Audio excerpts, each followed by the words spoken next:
Hello, আসসালামু আলাইকুম guys. আজ আমরা সিঙ্গাপুর থেকে বাই রোডে বাসে করে মালয়েশিয়া যাচ্ছি। মাঝখানে সিঙ্গাপুর ইমিগ্রেশন কমপ্লিট করতে হবে।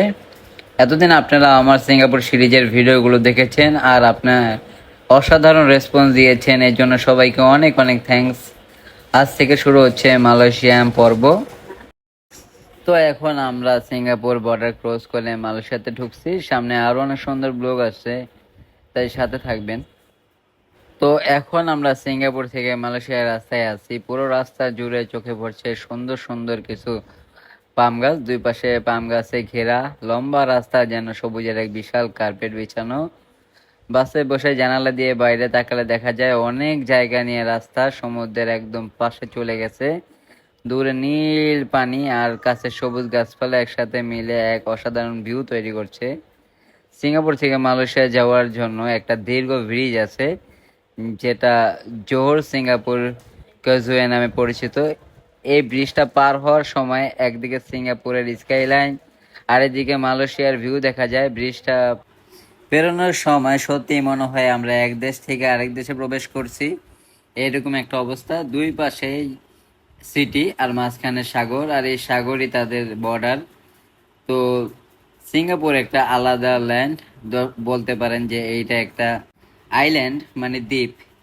তো মালয়েশিয়া সিঙ্গাপুর এক সময় একসাথেই ছিল।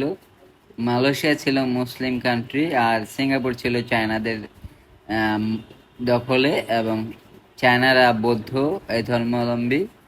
তো মুসলমানদের সাথে তাদের মালাই মুসলমান এবং চায়না বৌদ্ধদের সাথে একটা পারস্পরিক সংঘাত ঘটে। তারপরে এটা রূপ নেয় একটা সামাজিক দাঙ্গায়। তারপরে এই দাঙ্গা থেকে একদিন পার্লামেন্ট থেকে, মালয়েশিয়ান পার্লামেন্ট থেকে সিঙ্গাপুরকে বিচ্ছিন্ন করে দেওয়া হয়। এরপর থেকেই সিঙ্গাপুর আলাদা স্বাধীন রাষ্ট্র হিসাবে ঘোষণা হয়। তারপরে সিঙ্গাপুরের অনেক অনেক উন্নতি হয়েছে। মালয়েশিয়াও অনেক উন্নত রাষ্ট্র, এবং বাংলাদেশের যেহেতু 1000 ফার অফ ডিফারেন্স, তারা অনেক এগিয়ে। মালয়েশিয়া মুসলিম কান্ট্রি। তা আমরা মালয়েশিয়াতে নেমেই বুঝতে পারলাম মালয়েশিয়া টয়লেটে পোস্ট রয়েছে, যা সিঙ্গাপুরে ছিল না। আর এইটা বোঝা যায় যে এটা মুসলিম কান্ট্রি, কোনো খাবার হালাল না হারাম তা আক্স করতে হয় না।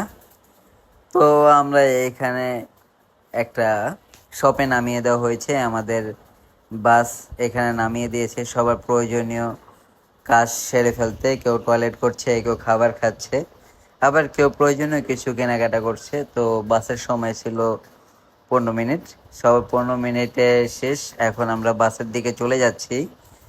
তো মালয়েশিয়াতে এসে কুকুর দেখতে পেলাম, যা সিঙ্গাপুরে একটাও দেখিনি। তো আমরা বাসে উঠতেছি। বাসটা খুবই ভালো একটা বাস ছিল। তো আমরা যে বাসে সিঙ্গাপুর থেকে মালয়েশিয়া যাচ্ছি সেটা সত্যি অসাধারণ আরামদায়ক সিট, বড় জানালা দিয়ে সুন্দর ভিউ দেখা যায়, আর এটির স্পেসও অনেক রুমি।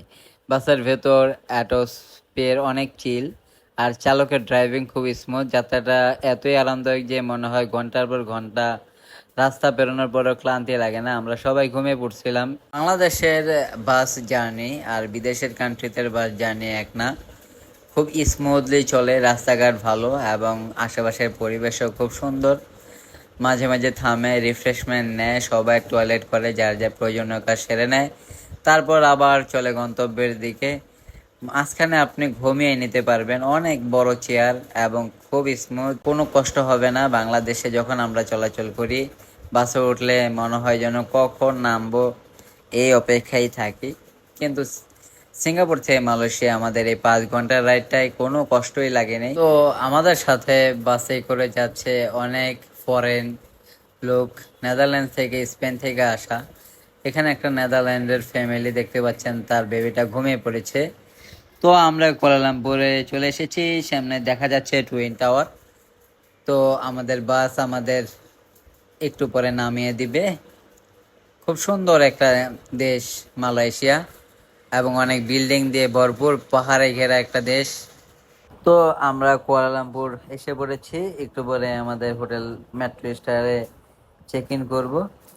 আজকের ভিডিওটা আমি আরো বড় করলাম না, কালকের ভিডিওতে থাকবে হোটেলের রুম ট্যুর। এইখানে আমাদের বাস আমাদেরকে নামিয়ে দিয়েছে, তারপরে আমরা হোটেলে চেক ইন করবো। তো এভাবেই আমরা সিঙ্গাপুর থেকে মালয়েশিয়া রোড জার্নি শেষ করছি। সত্যি যাত্রাটা অসাধারণ ছিল। সবুজ পাম গাছ আর সমুদ্রের মাঝে রাস্তা আর ব্রিজ পার হওয়ার মুহূর্তগুলো মনে রাখার মতো। এখন আমরা মালয়েশিয়াতে পৌঁছে গেছি, সামনে আমাদের অনেক নতুন অভিজ্ঞতা অপেক্ষা করছে। আর পরবর্তী ভিডিওতে আমি আপনাদের দেখাবো আমাদের হোটেল রুম ট্যুর, যেখানে রুমের সব সুবিধা আর অ্যাম্বিয়েন্স দেখাতে পারবো। তাই সাথে থাকবেন, কারণ আরও মজার ও সুন্দর কন্টেন্ট আছে আপনাদের জন্য। মালয়েশিয়া ব্লগ সিরিজ আরও রোমাঞ্চকর হবে। সবাই ভালো থাকবেন, ধন্যবাদ।